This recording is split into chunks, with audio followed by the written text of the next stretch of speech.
Assalamualaikum warahmatullahi wabarakatuh.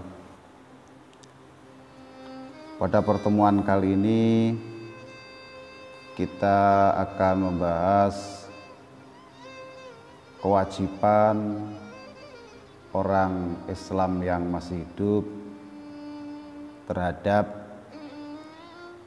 orang yang meninggal dunia. Jadi sesuatu yang diwajibkan bagi orang yang masih hidup terhadap orang yang meninggal dunia itu ada 4. Yang pertama, ghusluhu wa takfinuhu wassalatu alaihi wa dafnuhu. Yang pertama, kewajiban orang yang masih hidup kepada orang yang sudah meninggal dunia itu memandikannya. Jadi orang yang masih hidup itu wajib memandikan orang yang sudah meninggal dunia.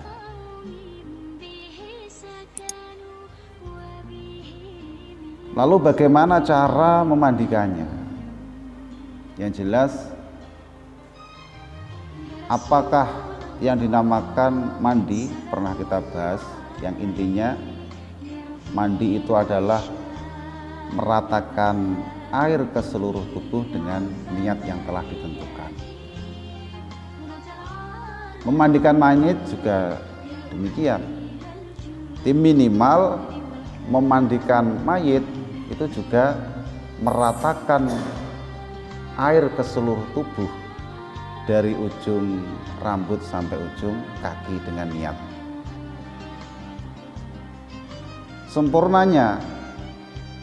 Sempurnanya memandikan mayit yaitu membasuh semua tempat-tempat terbuka, tempat-tempat kotoran yang ada pada tubuh, pada kubul, pada dubur, ketika dia duduk jongkok yang terlihat, itu semua wajib dibasuh. Bahkan wajib disempurnakan dengan cara, kalau istilahnya orang Jawa itu diempuk. Kalau diempuk itu kepala agak diangkat ke atas, kemudian perut agak ditekan sedikit. Tujuannya apa? Supaya sisa-sisa kotoran yang ada pada perut itu bisa keluar semua, sehingga proses pemandian itu sempurna. Lalu bagaimana ketika si mayit ini sebab kematiannya misal terbakar sampai melepuh, sampai gosong-gosong kulitnya, sampai banyak yang terkelupas, atau mayitnya sebab dia meninggal itu karena tenggelam, sudah busuk, atau orang yang punya penyakit taun, orang yang terkena penyakit menular, atau terkena wabah yang menular seperti sekarang ini terkena COVID. Bagaimana kalau si mayit ini meninggal sebab kena COVID, kena wabah yang menular? Bagaimana proses memandikannya?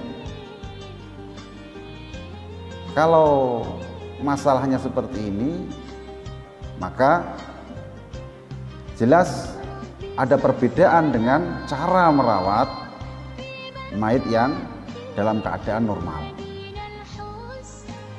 Disebutkan dalam kitab Kasifatus Saja, juga dalam kitab Syarah Al-Kabir dari Imam Ar-Rafi'i juz 4 halaman 410, atau dalam kitab Asnal Matolib juz 1 halaman 305,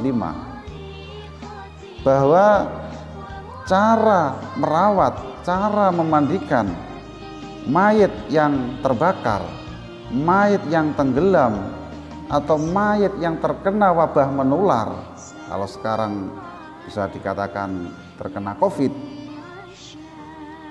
itu cara memandikannya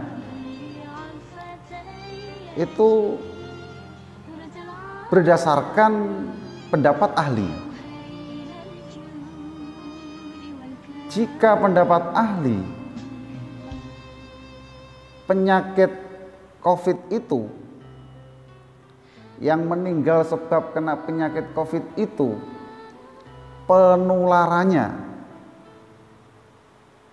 juga bisa disebabkan setelah yang terjangkit ini meninggal dunia, maka harus diperhatikan beberapa syarat untuk memandikannya. Karena yang jelas untuk menolak bahaya yang lebih besar itu diutamakan. Caranya bagaimana? Caranya cukup dialirkan air, cukup dituangkan air ke seluruh jasad mayit tanpa disempurnakan. Ya, cukup dialirkan air ke seluruh badan mayit. Atau jika khawatir apabila dengan menuangkan air itu masih bisa menularkan penyakit, maka bisa dengan cara ditayamum. Dan tayamum ini sebagai ganti memandikan karena tidak memungkinkan untuk memandikan berdasarkan pendapat ahli. Meskipun dengan dimandikan itu masih berpotensi, berpeluang besar untuk menularkan penyakit. Meskipun dengan khirqoh, dengan kain, atau kalau sekarang dengan APD, meskipun yang memandikan memakai alat perangkat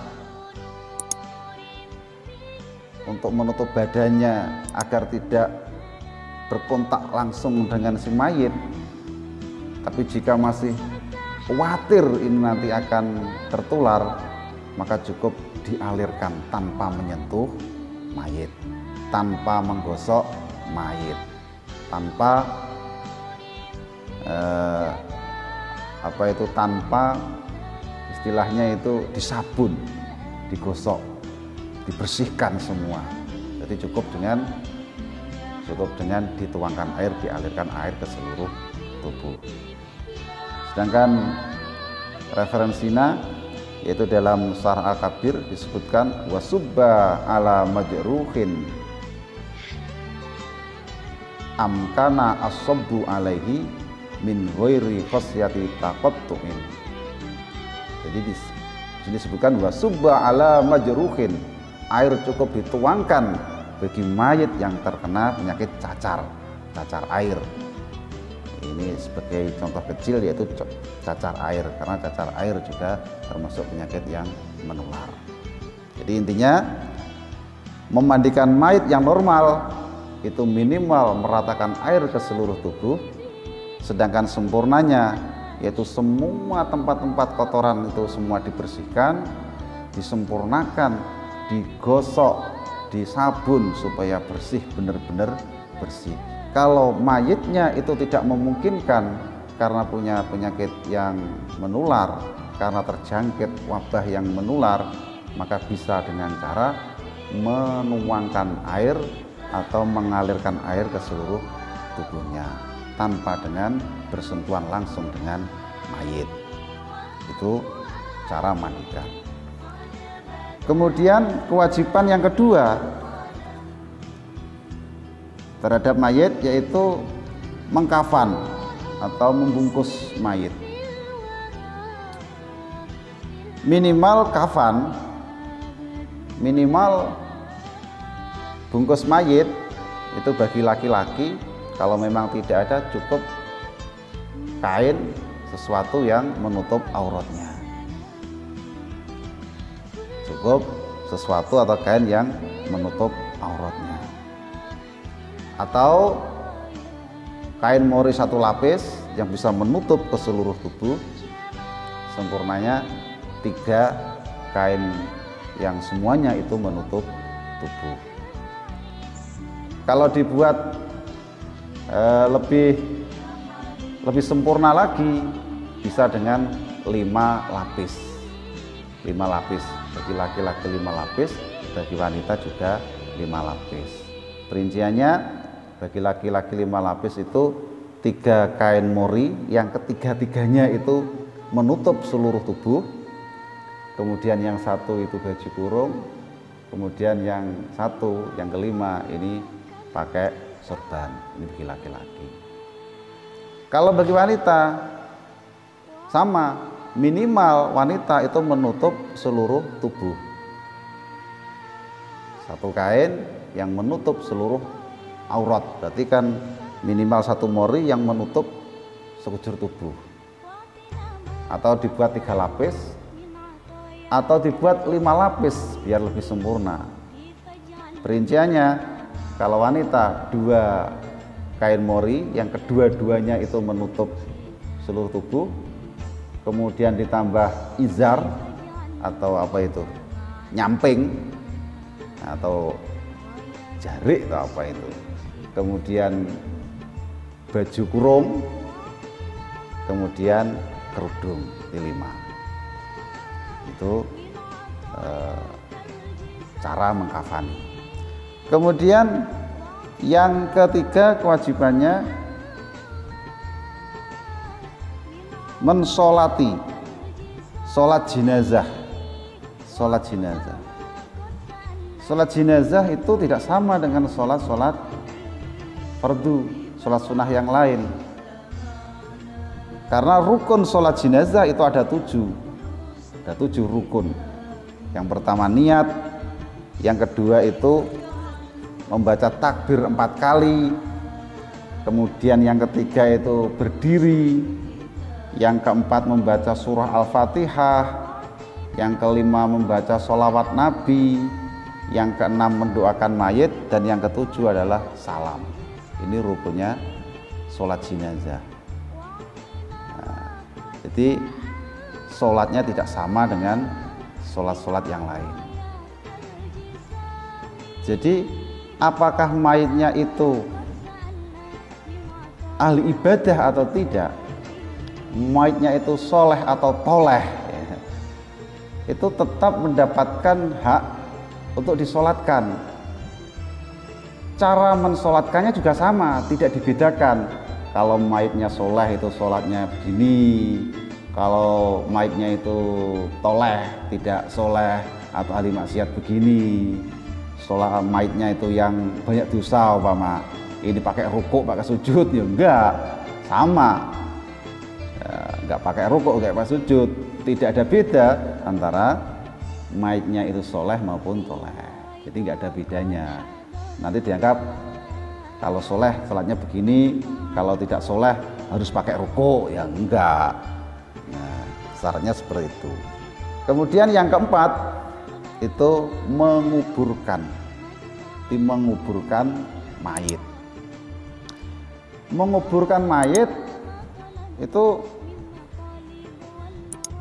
kedalamannya yang sangat dianjurkan itu satu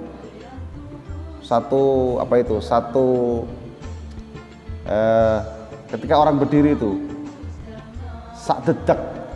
Nah, bahasanya sak dedek wabas totan. Jadi segini ya, sekitar segini. Lah minimal itu dikubur kira-kira bau mayat ini tidak akan tercium bagi orang yang masih hidup, atau kira-kira jika ada binatang buas itu sudah tidak akan bisa untuk menggapainya.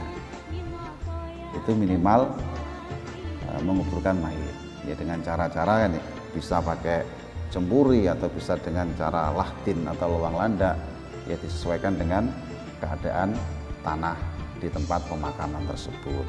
Mungkin ini yang dapat kami sampaikan, semoga bermanfaat. Assalamualaikum warahmatullahi wabarakatuh.